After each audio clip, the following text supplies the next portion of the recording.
Hi, I'm Derek Haywood, and in this video, I'm going to go over the top 25 interview questions and answers. Let's get into it.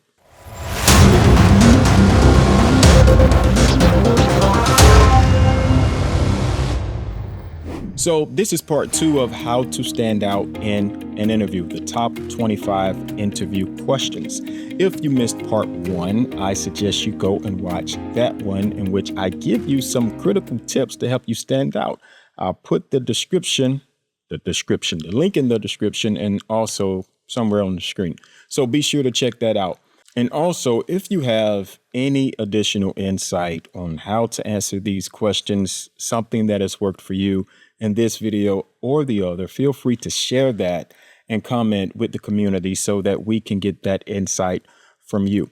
And just one comment I like to make before I jump into these questions is these are all general questions, okay? So you want to consider the job that you've applied to, the scope of that role, and the company and the people that you're interviewing with. I kept it real general. A lot of these you've probably definitely heard before, even some of the answers. I just want to provide clarity from my perspective that I think will be beneficial to you. But you want to make sure that you're thinking about the role that you've applied to as well. For example, if you're bank teller, for example, right, you're going to be asked a lot of customer-facing role questions and ethical questions because you're working with people's money and you're working face-to-face with customers. So I'm not going to give you 25 questions related to those things, right? Compared to a line cook at a restaurant. Those types of questions are going to be different from the interviewer's perspective. So take that into consideration when going through these questions. So now let's get into it.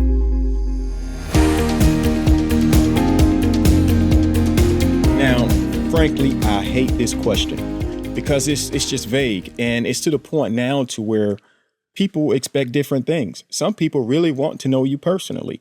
Other people want you to boast and brag about yourself as far as what you've done previously. My suggestion with this question is try your best not to ramble and give too much information. Keep it short and sweet. You don't want to walk through your resume. They've already seen it. If they wanted you to, they would ask to walk them through your resume and your work experience. But what you want to do here is express your interest in the role and the company, highlight some of the critical elements in your past experience related to this role and how you can contribute to the organization. That's what you want to focus on with this question. Anything else is probably too much. One thing I do share is that I'm a family man. You know, I say that at the very end of giving my highlights that I'm a family man, and I have 3 boys at the house that keep me really busy. So, and I share that because it says a lot about, well, companies like people that have families because they think they're going to be around a while, which is typically true. That speaks to stability. People that have responsibilities typically would be more committed in a specific area than someone who's single in their 20s, right? It's 2 different worlds. So that is something that I typically share.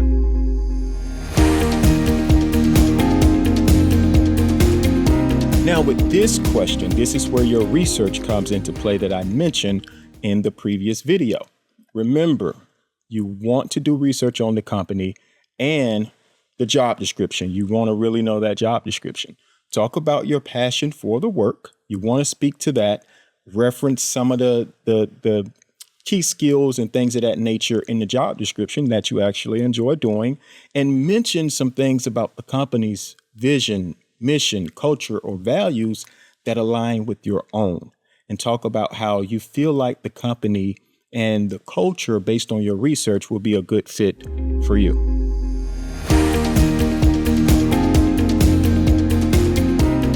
Now, this one can be a tricky question too, because it almost forces you to brag about yourself a little bit. Remember, you got to be persuasive.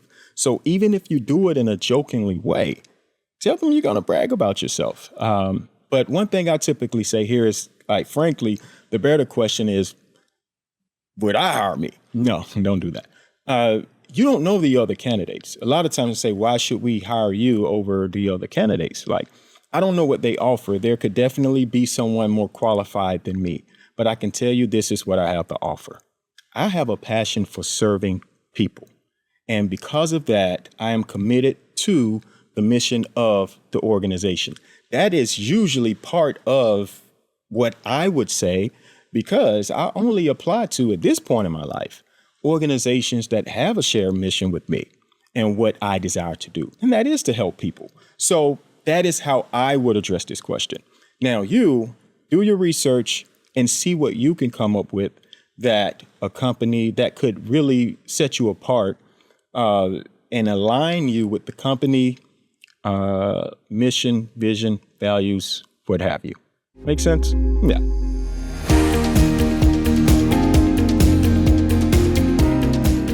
Now, this question here too can be challenging for people. So when it comes to your greatest strength, all you want to do is find the most important thing in the job description,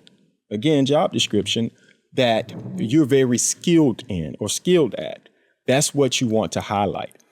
When it comes to your weakness, don't give those traditional answers. I'm a perfectionist, and that sometimes causes me to whatever. Avoid that. That is overused and overdone.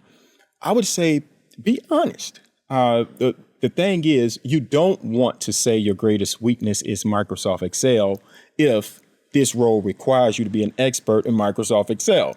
That mistake you don't want to make. However, what you can do is say something to the effect, I know one thing that I said to this question before in my current role, I always mention when answering this question is, I don't like to consider anything a weakness, but an improvement opportunity. And I make that clear to them.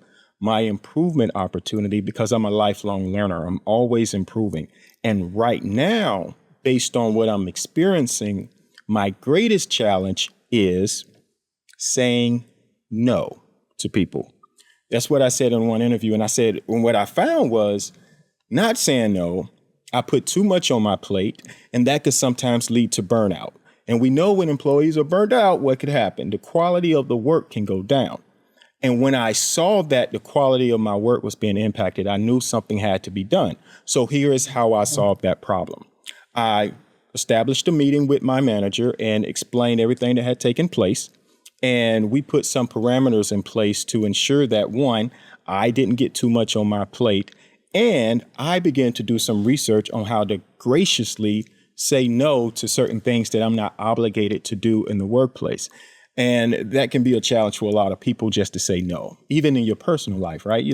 It's hard to say no sometimes. Most people will just ignore the text message. Oh, Apple told me you read this and you tell.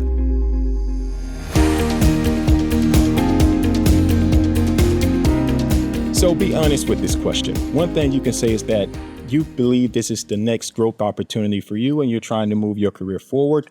You don't have to talk bad about the company, the culture, or previous manager, boss, employee. Even if that's the case, you don't have to mention that. Keep it positive and just say that you're looking to grow and you believe this opportunity and organization is a good fit for what you're looking for next.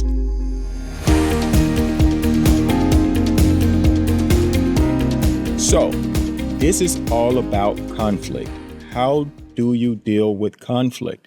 The first thing you want to do is you can reference a conflict management model. There are several online in which you can Google, and you can say that you use that. You can also reference emotional intelligence and talk about how you're proactive when it comes to resolving conflict, because a lot of times we can see these red flags if we are cognizant and aware of what's going on with our team, right? So you can use emotional intelligence and talk about that as a strength for you, how you resolve conflict, the steps you would take, and make sure that there is some type of resolve and transparency. You got to be transparent and being open and having the courage to bring issues to the table so that they are rectified to some degree. You have to be able to do that. And if you're able to communicate that in a way that checks all the boxes, that you're not afraid of conflict and that you are willing to resolve conflict in a rational, meaningful way without the, actual fist fighting. Some like, let's take it to the, no, don't do that. So just make sure you communicate it in a way that's going to be beneficial for all parties involved. And you definitely want to talk about how things turned out. So make sure you have a good example that you can use where you establish the content. Remember the STAR format, right? The situation, task, action, behavior. I think it's SAR now, or situation, action, behavior, whatever it is. Result. So make sure that you're explaining it and giving that result without rambling too much.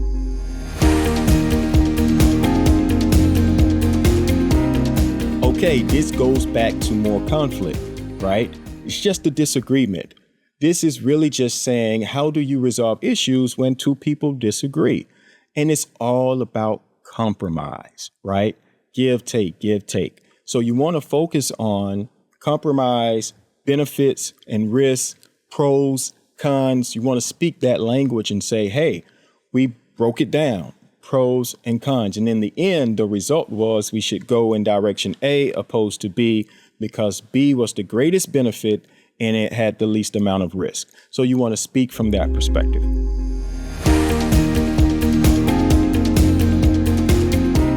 All right, so this one is really about how well you communicate to different audiences. When you have a certain audience, it's all about knowing your audience, right? Anytime you're giving information to your team and the people you're working with, in most cases, you're going to share more details because you're working on projects together. But then when you go up the ladder and you're giving that information to execs, you want to be real high level. You don't dive so much into the details. So you're two different audiences, right? So if you have to communicate to one, it's more concise, bullet points, give me the information I need. That's when you're dealing with executives in the organization. And when you're dealing with lower level, mid-management, the people that are responsible for doing a lot of the work, that's where you deal with the details and are willing to present that with more details to give them a better understanding. So make sure that you're able to make that distinction if you're asked such a question.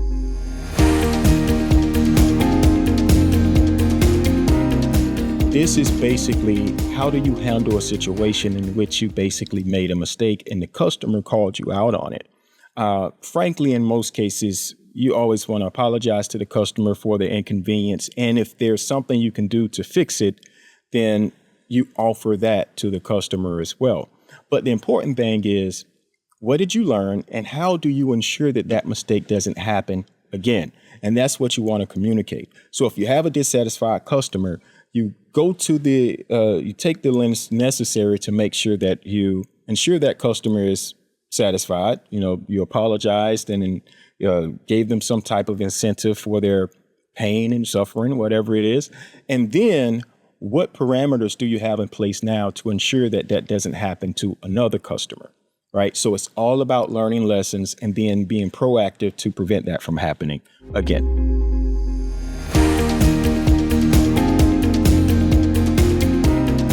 This question is all about being innovative. When did you do something innovative at work? When was the last time you thought outside of the box and contributed to the team and it was beneficial? Just share an experience. And I think this is one of those moments where it's okay to say that you haven't done so. And that may say that you either haven't had the opportunity or not an innovative thinker. So don't boast about yourself early in the interview saying you're an innovative thinker, but you've never done anything innovative. All right. So, but if you have, really make sure you outline the details and try to be quantitative with how it impacted a certain metric, if you can.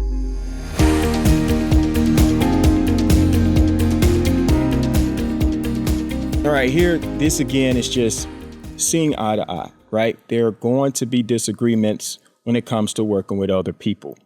How do you come to a consensus, right? Collaboration, compromise, pros, cons, benefits, risk. All right. The proof is in the pudding. Who has the best data, right? Who can paint the best portrait of what we're about to experience or where we're trying to go? Once you have that collaboration meeting with whoever, at the end of the day, somebody's going to win and somebody's going to lose when you don't see eye to eye. But it's the person that has the most support for whatever it is that you're trying to accomplish that is usually going to win. You have to be okay with taking that loss, but you also have to be okay with moving forward with your own project if you believe that is the best way to go, especially if you're in a leadership position. Sometimes you're going to have to make decisions that goes against everything everyone on your team is saying, simply because this is what you believe. Now, as a leader, you should always listen to your team, but there are going to be instances where you're in that position for a reason and you're making that decision for a reason. And the team will probably know that you were spot on later after everything is done, and they may not be on board. But either way, make sure that you're able to accept when you're right and accept when you're wrong.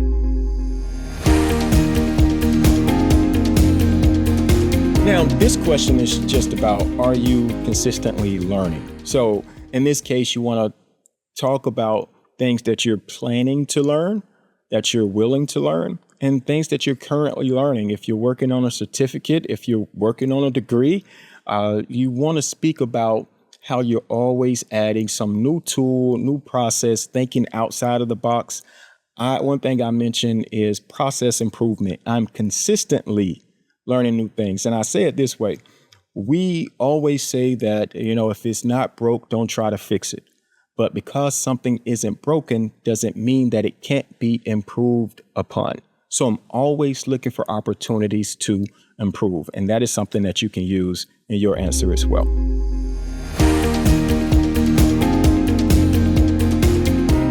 So when it comes to measuring performance, it's one thing for you to measure or your performance to be measured by the organization, right? And evaluation from other people. But what about you personally?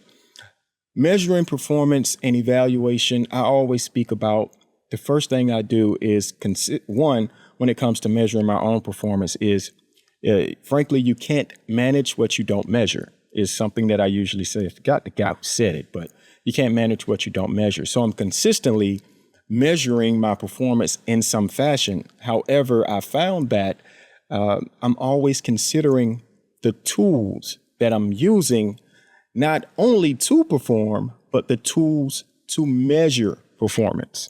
And here's what I mean by that. If I'm building a house, I can use a hammer to drive a nail. Back in my day, there were times we would use a brick to drive a nail, right? Because we didn't have a hammer. And now they have these nail guns where it's boom, boom, boom. So 3 different ways of doing something.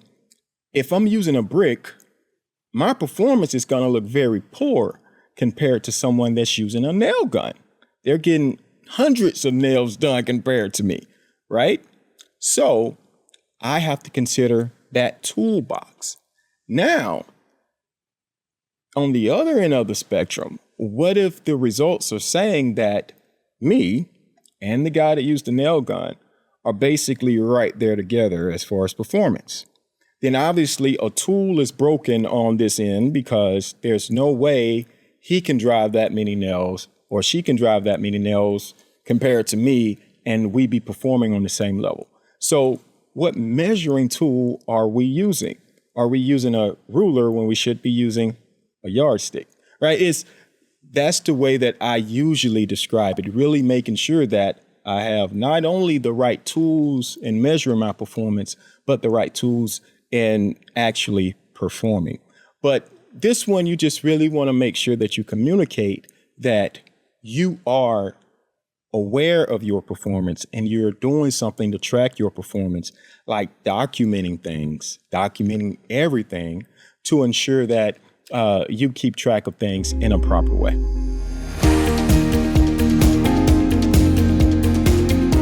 Now, this is just giving you an opportunity to talk about something that you're very proud of. Here, think about a project or something that you led, been a part of, and the results were really great. If you can quantify it, where you saved the company a ton of money, definitely go with that one. A ton of time, definitely go with that one. Improved quality, definitely go with that one. Satisfied customers, go with that one. Think about something that the end result or the outcome was very, very beneficial to the organization.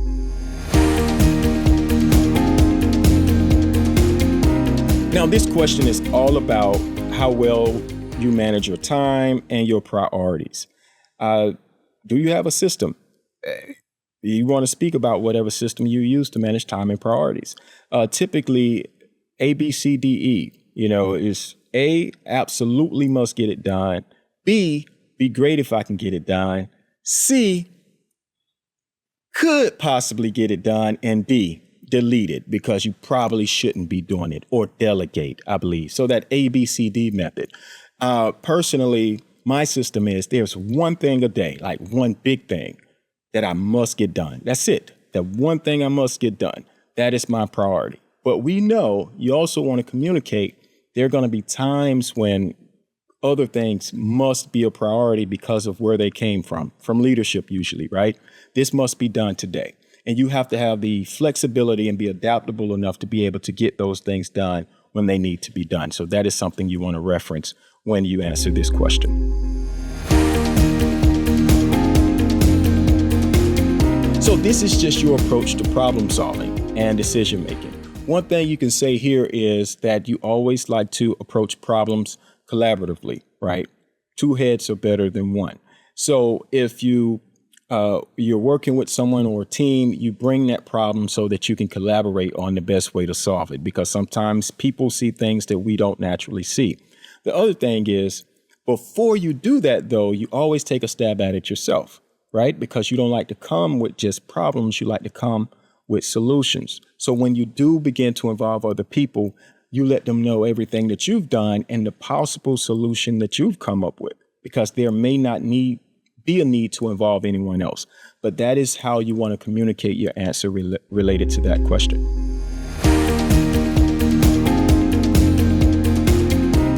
Okay, so this question is all about dealing with workplace stress, right?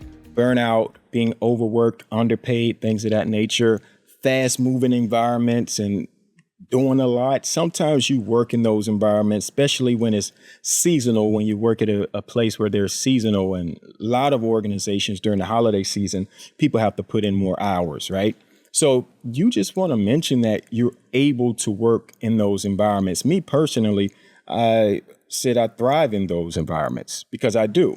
Usually when you have a little bit more fast paced than you're used to, you're just getting things done, and then, you kind of don't even know what time it is, right? Compared to kind of watching the clock just ready to get off work. So the thing is to say is you thrive in these types of situations and you work best under pressure. Now, this is just really a general question. What propels you? What motivates you to perform? That could be your desire and passion for what you do. That can be your family. And that can even be the money you make, right? Intrinsic, extrinsic reward. I typically speak from an intrinsic perspective, right? I moved out of teaching. I went back to teaching because of the intrinsic value that it brings. Yes, I want to be paid. I want to take care of my family. However, it's the intrinsic value that really motivates me to perform. Now, this is simply about leading. Like I mentioned, I consider myself to be a servant leader. I make it about the people that are on my team. I'm there to serve them and to move their lives forward. That is my focus. Yes, I care about the company. Yes, I care about the metric, but most importantly, I care about the people. And for me, I always give an example with a question as such about when I was either flexible with an employee that had an emergency situation, because that's important too, or when I had to step in and help out my team and do the work that they actually do because it was necessary for us to meet a deadline or to meet a goal. And that basically just says, this is not about me just being in front of them, but I will also work alongside them. So if you have an example of that nature, you definitely want to communicate that.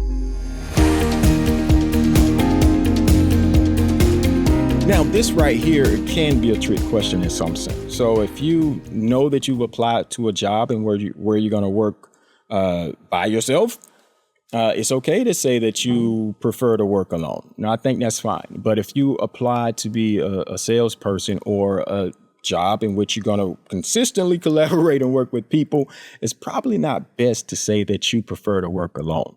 right? So think about the job that you've applied to, and you want to communicate your answer in a way that's going to be favorable or that references working with people and enjoying working with people. We don't always enjoy the people we work with, but you want to say that you do enjoy working and collaborating with people. Now, this is just an opportunity for you to be vulnerable.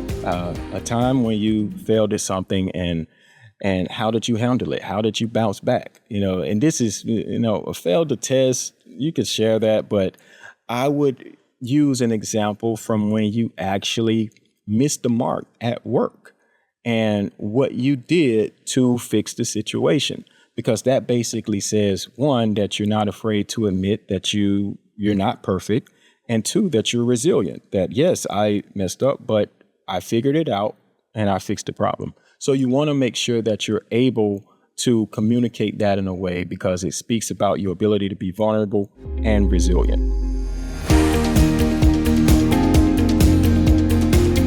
Now, when it comes to work environment, again, slow pace, fast pace, they're usually going to give you some type of information, right?